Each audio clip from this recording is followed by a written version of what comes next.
दोस्तों, हमारे चैनल दर्पण ज्ञान सागर में आप सभी का स्वागत है।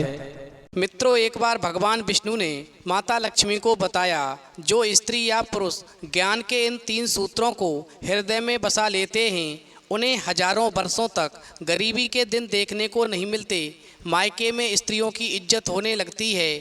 ऐसे स्त्री पुरुष गाय की सेवा करने लगते हैं, गरीबों की मजाक उड़ाना बंद कर देते हैं। हजारों वर्षों तक भाई बहन के बीच में प्रेम बना रहता है। फिर भगवान विष्णु की बात को सुनकर के माता लक्ष्मी कहती हैं, प्रभु, यदि ऐसी बात है तो वो ज्ञान के 3 सूत्र मैं भी जानना चाहती हूँ। आखिर वो ज्ञान के 3 सूत्र कौन से हैं जिनको हृदय में बसाने मात्र से हजारों वर्षों तक गरीबी दूर हो जाती है। फिर भगवान विष्णु कहते हैं, लक्ष्मी, मैं तुम्हें ये ज्ञान के 3 सूत्र एक छोटी सी कहानी के माध्यम से बताता हूँ, इसलिए कहानी को पूरा और मन से सुनना। तो मित्रों, आप हमारी कहानी में खो जाएं, उससे पहले हमारे चैनल को सब्सक्राइब करके बेल आइकन अवश्य दबा लें, जिससे हमारी हर वीडियो का नोटिफिकेशन सबसे पहले आप तक पहुंच सके और आप हमारी हर वीडियो से प्राप्त ज्ञान का अपने जीवन में लाभ उठा सकें। तो आइए कहानी शुरू करते हैं। भगवान विष्णु कहते हैं, लक्ष्मी, एक राज्य में एक राजा और एक रानी रहते थे, जिनकी 4 संतानें थीं, जिनमें 2 लड़के और 2 लड़की थीं। एक लड़की का नाम पूर्णिमा था तथा दूसरी लड़की का नाम अमावस्या था। पूर्णिमा घर के कामों में निपुण थी और घर का पूरा काम करती थी और भगवान की पूजा अर्चना भी किया करती थी। इसके अलावा पूर्णिमा गौ माता की सेवा भी किया करती थी और उसकी दूसरी बहन अमावस्या ना ही घर का कोई काम करती थी, ना ही भगवान की पूजा अर्चना करती थी और ना ही गौ माता की सेवा करती थी। पूर्णिमा सर्वगुण संपन्न थी। फिर भी राजा और रानी जो थे, अपने दोनों बेटों तथा पुत्री अमावस्या को ही प्यार किया करते थे। वो पूर्णिमा से प्यार नहीं करते थे और उसके साथ में भेदभाव करते थे। भगवान विष्णु कहते हैं, लक्ष्मी, राजा के चारों पुत्र और पुत्री धीरे धीरे बड़े हो रहे थे। जब वे बड़े हो गए, राजा ने अपने दोनों पुत्रों का विवाह योग्य कन्याओं के साथ करा दिया। इसके बाद रानी ने राजा से कहा कि अब दोनों पुत्री विवाह के योग्य हो गई हैं और इन दोनों का विवाह भी करा दीजिए। लेकिन एक बात का ध्यान रखना, पुत्री अमावस्या का विवाह किसी बड़े खानदान में कराना जिसके पास में धन की कोई कमी ना हो, और वहीं पूर्णिमा का विवाह किसी गरीब परिवार में कराना, क्योंकि पूर्णिमा को केवल भगवान की पूजा पाठ करना ही पसंद है और गाय की सेवा करना ही पसंद है। वहीं समय आने पर रानी ने राजा को दोनों पुत्रियों का रिश्ता तय करने के लिए भेज दिया। फिर राजा ने अपने पड़ोसी राज्य में जाकर के वहाँ के राजा के पुत्र से अपनी चहेती बेटी अमावस्या का रिश्ता तय कर दिया और वहीं गांव में जाकर के एक गरीब परिवार के लड़के से पुत्री पूर्णिमा का रिश्ता भी तय कर दिया। फिर ये सारी बात जाकर राजा ने अपनी रानी को बताई तो रानी ये सोचने लगी कि अब देखते हैं कि भगवान इसकी मदद कैसे करते हैं, यानी भगवान पूर्णिमा की मदद कैसे करते हैं। ये बहुत ही पूजा पाठ करती है और भगवान में मगन रहती है। चूँकि पूर्णिमा का भाई और उसकी भाभी पूर्णिमा से बहुत ही प्यार करते थे, क्योंकि पूर्णिमा उनके घर के कामों में उनका साथ देती थी और कामों में उनका हाथ बटाती थी, और वहीं उसकी दूसरी बहन अमावस्या अपने भाई भाभी के ऊपर रौब जमाती थी और घर का कोई कार्य भी नहीं करती थी। भगवान विष्णु कहते हैं, लक्ष्मी, कुछ समय बीत जाने के बाद दोनों पुत्रियों का विवाह हो जाता है। राजा और रानी विवाह के बाद अपनी दोनों पुत्रियों को विदाई देते हैं। विदाई देते समय राजा और रानी पुत्री अमावस्या को बहुत सारा धन और दौलत देकर विदा करते हैं और पूर्णिमा को कुछ भी नहीं देते, खाली हाथी अपने घर से विदा कर देते हैं। इसके बाद दोनों बहनें अपनी अपनी ससुराल को चली जाती हैं। कुछ दिन बीत जाते हैं और एक दिन अमावस्या अपने घर पर शिव जी की कथा रखती है, जिसमें वो गांव के सभी लोगों को निमंत्रण देती है और अपनी बहन पूर्णिमा को नहीं बुलाती है। जब गांव की सभी औरतें अमावस्या के यहाँ जाती हैं, तभी वहाँ का सारा दृश्य पूर्णिमा अपने घर के दरवाजे के बाहर बैठकर के देख रही होती है। तभी वहाँ से गुजर रही औरतें पूर्णिमा से कहती हैं कि तुम्हारी बहन के यहाँ पर शिव जी की कथा हो रही है, क्या तुम नहीं चलोगी? तो पूर्णिमा कहती है, मुझे निमंत्रण नहीं आया है, मैं नहीं जा सकती। फिर सभी गांव की औरतें पूर्णिमा से कहती हैं, नहीं बुलाया तो क्या हुआ, भगवान शिव की कथा है, तुम्हें बिना बुलाए भी जाना चाहिए और भगवान की कथा को सुनना चाहिए। तुम हमारे साथ चलो। फिर तो गांव की सभी औरतों की बात मान करके पूर्णिमा भी उनके साथ भगवान शिव की कथा में अपनी बहन अमावस्या के घर चली जाती है। उधर जब अमावस्या की नज़र पूर्णिमा पर पड़ती है तो वह कहती है कि तुम यहाँ कैसे चली आई, मैंने तो तुम्हें बुलाया नहीं था। खैर कोई बात नहीं, अब तुम आई गई हो तो चुपचाप बैठी रहना। और ये कहते हुए अमावस्या ने पूर्णिमा की गरीबी का बहुत ही ज़्यादा मजाक उड़ाया। वहीं पूर्णिमा की आंखों में आंसू आ गए और रोते रोते मन ही मन में पूर्णिमा भगवान शिव से विनती करती रही, हे प्रभु, क्या पूजा पाठ करना गलत है, गौ माता की सेवा करना गलत है, आखिर मेरी गलती क्या है, आप मुझ पर अपनी कृपा दृष्टि कब बनाएंगे। पूर्णिमा बार बार भगवान शिव से यही कहती रही। इतने में शिव कथा पूरी हो जाती है और अमावस्या भगवान का प्रसाद बांटने लगती है। वो सभी लोगों को प्रसाद देती है, लेकिन पूर्णिमा को वहाँ प्रसाद नहीं देती। फिर तो पूर्णिमा बिना प्रसाद के ही अपने घर लौट आती है। वहीं रास्ते में पूर्णिमा सोचती हुई जाती है कि यदि बच्चे उससे कथा का प्रसाद मांगेंगे तो उन्हें वो क्या जवाब देगी। फिर पूर्णिमा ने सोचा कि वो अपने मायके अपने भाई और भाभी के यहाँ पर जाएगी और वहाँ जाते हुए वहाँ से बच्चों के लिए कुछ लेकर के घर वापस आएगी। भगवान विष्णु कहते हैं, लक्ष्मी, ऐसा सोचते हुए पूर्णिमा अपने घर वापस लौट आई। घर वापस लौटकर आने के बाद वो अपने पति और बच्चों से कहती है कि वो अपने मायके जा रही है। फिर पति ने कहा ठीक है, और कुछ समय के बाद में पूर्णिमा अपने मायके के लिए रवाना हो जाती है। वहीं चलते चलते रास्ते में एक चबूतरा आता है जिस पर तुलसी का पौधा लगा हुआ था और उस चबूतरे के ऊपर एक बूढ़ी स्त्री बैठी थी। वो कोई और नहीं, साक्षात तुलसी माँ थी। वहीं बूढ़ी माता ने पूर्णिमा से कहा, बिटिया तुम कौन हो और कहाँ जा रही हो। पूर्णिमा अपना परिचय देती है। वहीं परिचय देने के बाद बूढ़ी औरत ने पूर्णिमा से कहा, यहाँ तुलसी का पौधा सूख रहा है, इसमें थोड़ा सा पानी डाल दो और इस चबूतरे की साफ सफाई कर दो, जिससे मुझे थोड़ी ठंडक मिलेगी। फिर तो उस बूढ़ी औरत की बात को सुनकर के पूर्णिमा ने कहा, ठीक है माँ, मैं तुलसी में पानी डाल देती हूँ और यहाँ की साफ सफाई भी कर देती हूँ। इस प्रकार पूर्णिमा ने साफ सफाई करने के बाद बूढ़ी औरत को भी नहला दिया और फिर बूढ़ी स्त्री की सेवा करके उनके पैर दबाए और बूढ़ी स्त्री से कहा, माँ जी और बताइए, मैं आपकी क्या सेवा कर सकती हूँ, और कोई काम है तो बता दीजिए, मैं कर दूंगी। वहीं पूर्णिमा की बात को सुनकर के वो बूढ़ी स्त्री कहने लगी, बेटी कुछ नहीं, अब तुम जाओ और वापस आते समय मुझसे मिलते हुए जाना। वहीं पूर्णिमा ने कहा, ठीक है अम्मा, मैं जब वापस आऊँगी तो आपसे मिलकर अवश्य जाऊँगी। इस प्रकार पूर्णिमा जो थी आगे के लिए बढ़ जाती है। वहीं कुछ समय आगे चलने के बाद एक शिव मंदिर आता है और वहाँ पर उसे एक बूढ़े बाबा मिल जाते हैं जो मंदिर के बाहर बैठे हुए थे। वो कोई और नहीं, साक्षात भोलेनाथ थे। उन्होंने पूर्णिमा से कहा, बेटी कहाँ जा रही हो, तुम कौन हो। फिर पूर्णिमा ने अपना परिचय दिया और फिर उस बूढ़े बाबा ने पूर्णिमा से कहा, इस चबूतरे की और मंदिर की सफाई कर दो। फिर पूर्णिमा ने मंदिर की और चबूतरे की साफ सफाई कर दी और वहाँ पर बैठ कर के पूजा पाठ अर्चना भी की। और साफ सफाई पूजा अर्चना करने के बाद उन्होंने बूढ़े बाबा को भी नहला दिया। और फिर पूर्णिमा ने बूढ़े बाबा से कहा, कोई और काम हो तो बताइए। बूढ़े बाबा ने कहा, नहीं बेटी, अब तुम जाओ और वापस आते वक्त मुझसे मिलते हुए जाना। वहीं पूर्णिमा ने कहा, ठीक है बाबा, मैं अभी तो जाती हूँ, मगर वापस आते समय मैं आपसे मिलकर अवश्य जाऊँगी। भगवान विष्णु कहते हैं, लक्ष्मी, इस प्रकार पूर्णिमा आगे बढ़ जाती है और आगे बढ़ने के बाद में कुछ दूर चलने के बाद पूर्णिमा को एक काली जी का मंदिर दिखाई देता है। वहाँ भी एक बूढ़ी अम्मा चबूतरे पर बैठी हुई थी और फिर उस बूढ़ी औरत ने भी पूर्णिमा से कहा कि बेटी तुम कौन हो और कहाँ जा रही हो। तब पूर्णिमा ने उस बूढ़ी औरत को भी अपना परिचय दिया।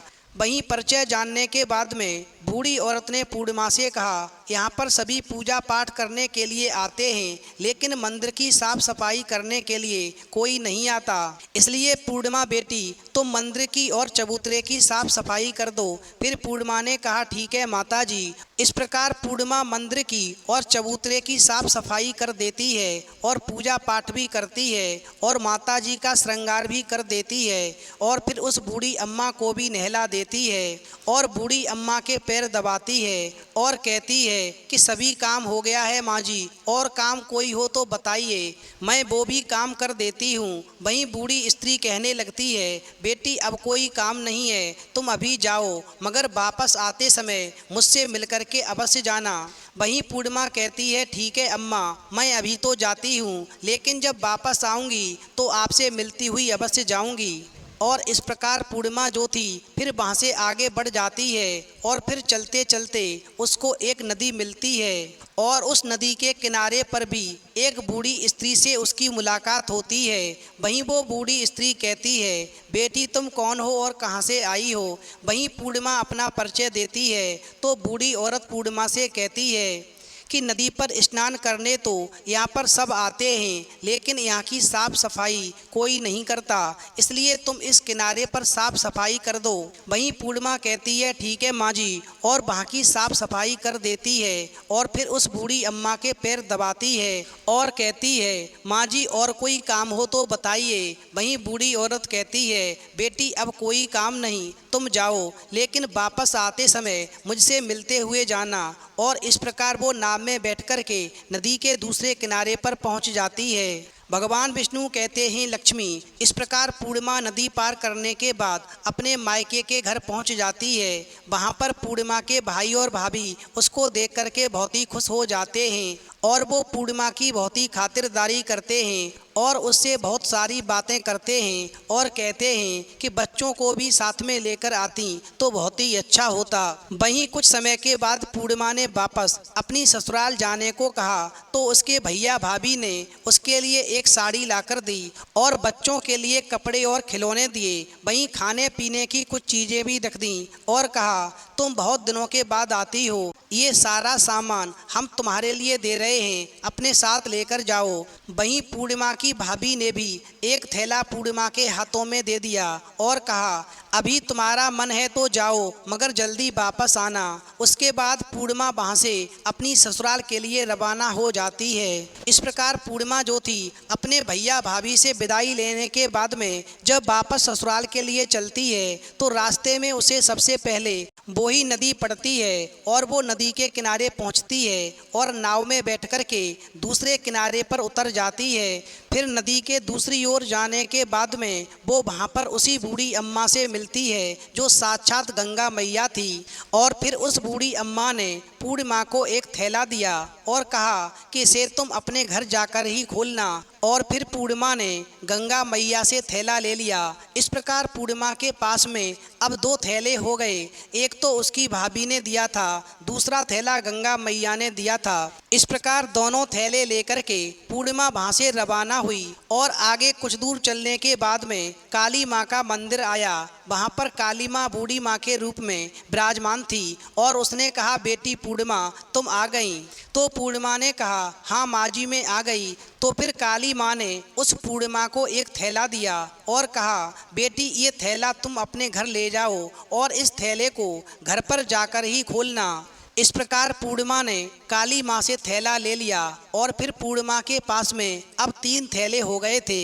इस प्रकार तीनों थैले लेकर के पूर्णिमा आगे बढ़ी और कुछ दूर जाने पर शिवजी का मंदिर आया, जहाँ बूढ़े बाबा के रूप में शिवजी स्वयं विराजमान थे। वहीं बूढ़े बाबा ने कहा, पूर्णिमा तुम वापस आ गई। तो पूर्णिमा ने कहा, हाँ बाबा मैं वापस आ गई। फिर बूढ़े बाबा ने भी पूर्णिमा को एक थैला दिया और कहा कि ये थैला तुम घर जाकर ही खोलना।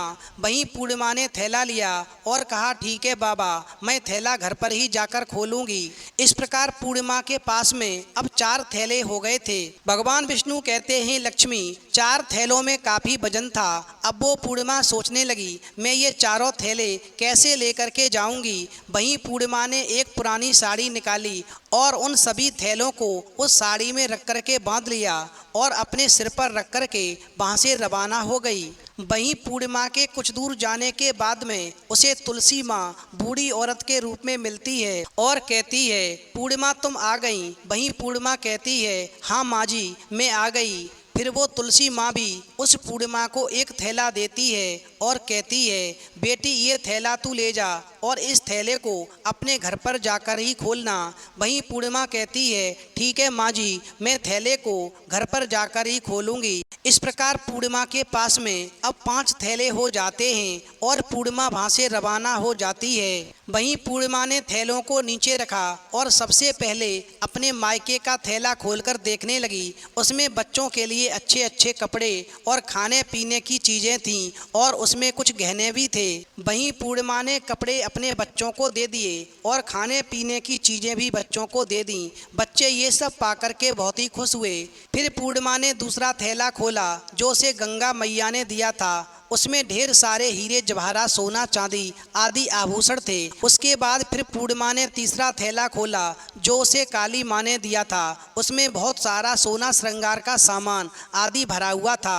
उसके बाद पूर्णिमा ने चौथा थैला खोला जो उसे भगवान शिव ने दिया था और वो चौथा थैला जो था पूरी तरह से धन संपत्ति से भरा हुआ था और बहुत सारी खुशियां भी भरी हुई थीं। उसके बाद अब पूर्णिमा ने 5वां थैला खोला जो उसे तुलसी माँ ने दिया था। वो थैला चावल दाल और 7 प्रकार की खाने की चीज़ों से भरा हुआ था।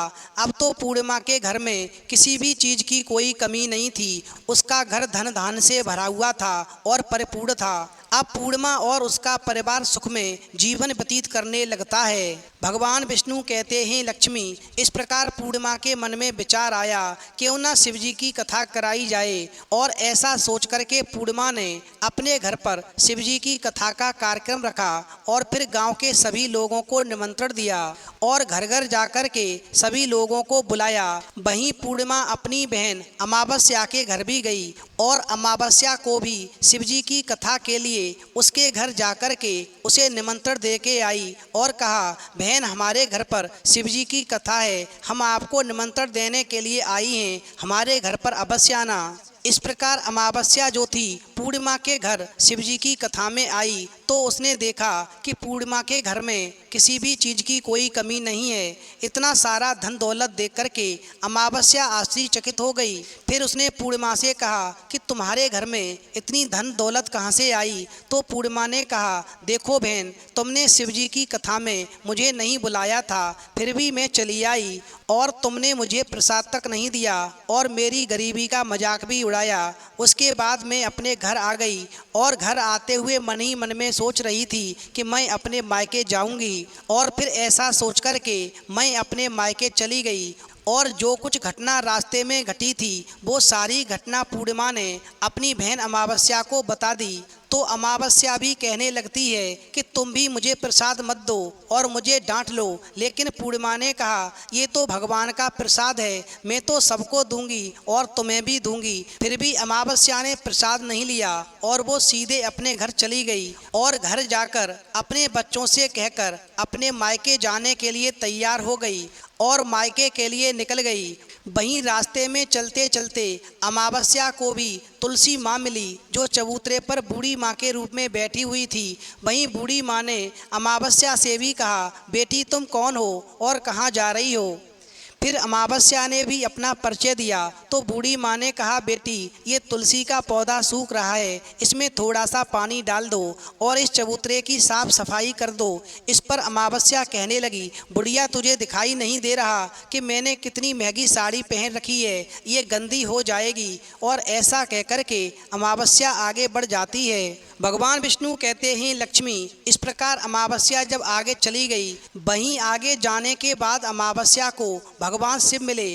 वहीं अमावस्या ने शिव जी को भी ऐसा ही जवाब दिया जैसा तुलसी माँ को दिया था और फिर वहाँ से आगे चली गई। वहीं आगे जाने के बाद में उसे काली माँ मिली। वहीं काली माँ को भी उसने वैसा ही जवाब दिया जैसा तुलसी माँ को दिया था। और फिर आगे जाने के बाद में अमावस्या को गंगा माँ मिली। वहीं गंगा माँ को भी उसने ऐसा ही जवाब दिया जैसा तुलसी माँ को दिया था, और फिर वो वहाँ से भी आगे चली गई। और फिर आगे जाने के बाद अमावस्या जब नाव में बैठने लगी तो उसे नाव में फूलों की जगह कांटे भरे हुए मिले जो उसके पैरों में चुभ रहे थे। वहीं नाव ने उसे किनारे पर उतार दिया और फिर वो अपने मायके चली गई।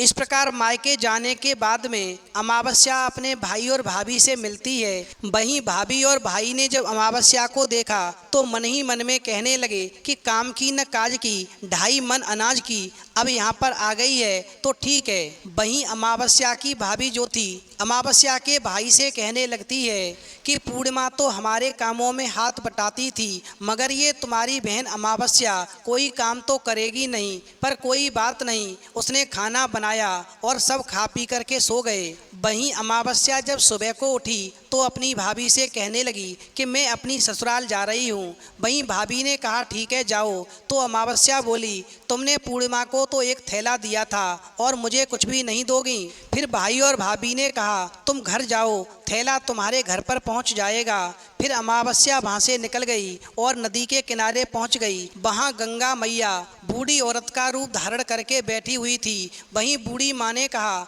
आ गई बेटी। तो अमावस्या ने कहा हाँ मैं आ गई। और आगे कहती है कि तुमने पूर्णिमा को तो एक थैला दिया था, क्या मुझे थैला नहीं दोगी? तो बूढ़ी अम्मा कहती है तुम घर जाओ, तुम्हारा थैला तुम्हारे घर पर पहुंच जाएगा।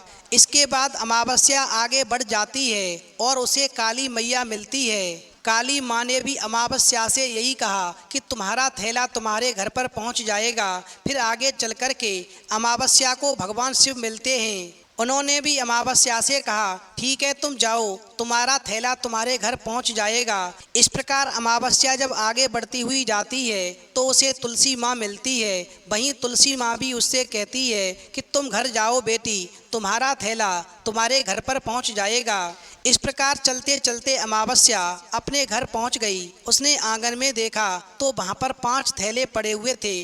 वहीं अमावस्या ने मन ही मन में सोचा कि अब तो मेरे पास में बहुत सारी धन और दौलत आ जाएगी। उसने जल्दी जल्दी सभी थैलों को खोला तो किसी में मिट्टी थी, किसी में पत्थर, किसी में कंकर, किसी में कोयला। लेकिन जो थैला मायके से मिला था उस थैले में कुछ भी नहीं था, वो थैला केवल खाली था।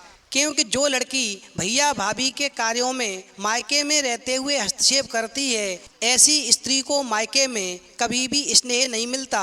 भगवान विष्णु कहते हैं लक्ष्मी। इस प्रकार जब थैलों में कुछ भी नहीं पाया तो अमावस्या दौड़ती हुई पूर्णिमा के घर गई और कहती है कि तुम्हें तो इतना सब कुछ मिला, मुझे तो कुछ नहीं मिला, आखिरकार क्यों? तो पूर्णिमा कहती है कि जब मैं अपने मायके जाती हूँ तो अपनी भाभीयों के साथ उनके कामों में हाथ बटाती हूँ और उनके साथ मिलकर के रहती हूँ और उनके साथ मिलकर के काम करती हूँ। लेकिन तुम ऐसा कुछ भी नहीं करती, उनकी इज्जत भी नहीं करती। तुम भैया भाभी का हमेशा अपमान करती हो, इसीलिए तुम्हें भला वो क्या देंगे। इसके बाद तुमने गंगा मैया को भी ठुकरा दिया, काली माँ को भी ठुकरा दिया, भगवान शिव को भी तुमने ठुकरा दिया, इसलिए उन्होंने भी तुम्हें कुछ भी नहीं दिया और तुम्हें ठुकरा दिया।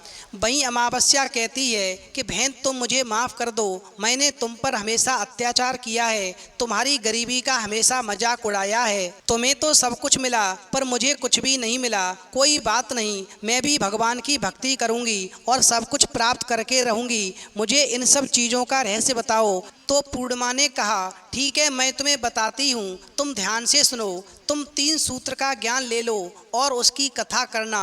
पहले सूत्र में दया मांगना और दूसरे सूत्र में कथा मांगना और तीसरे सूत्र में 108 बार ओम नमः शिवाय मंत्र का जाप करना। बहन ये वो सूत्र हैं जो मुझे भगवान ने स्वयं बताए हैं।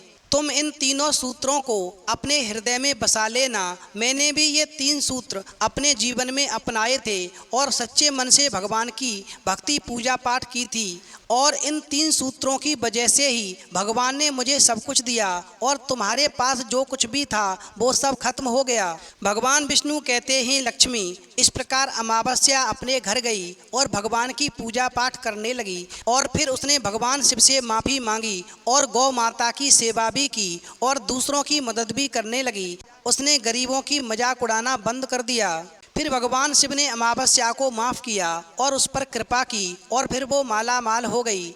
अंत में भगवान विष्णु माता लक्ष्मी से कहते हैं, कभी भी किसी भी लड़की को शादी होने से पहले या शादी होने के बाद में कभी भी मायके में अपनी नहीं चलानी चाहिए। मायके में भाई भाभीयों से मिलकर रहना चाहिए, घर के कामों में हाथ बटाना चाहिए, तभी मायके में स्त्री को सम्मान मिलता है।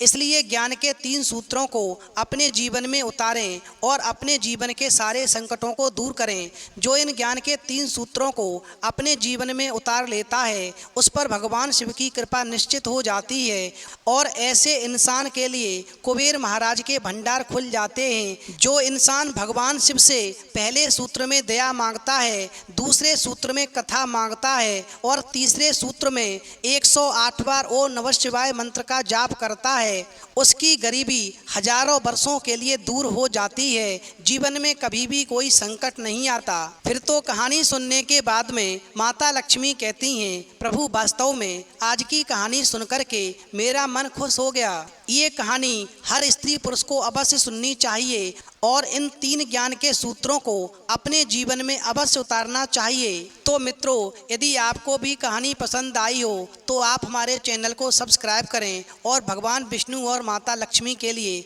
एक लाइक करना न भूलें।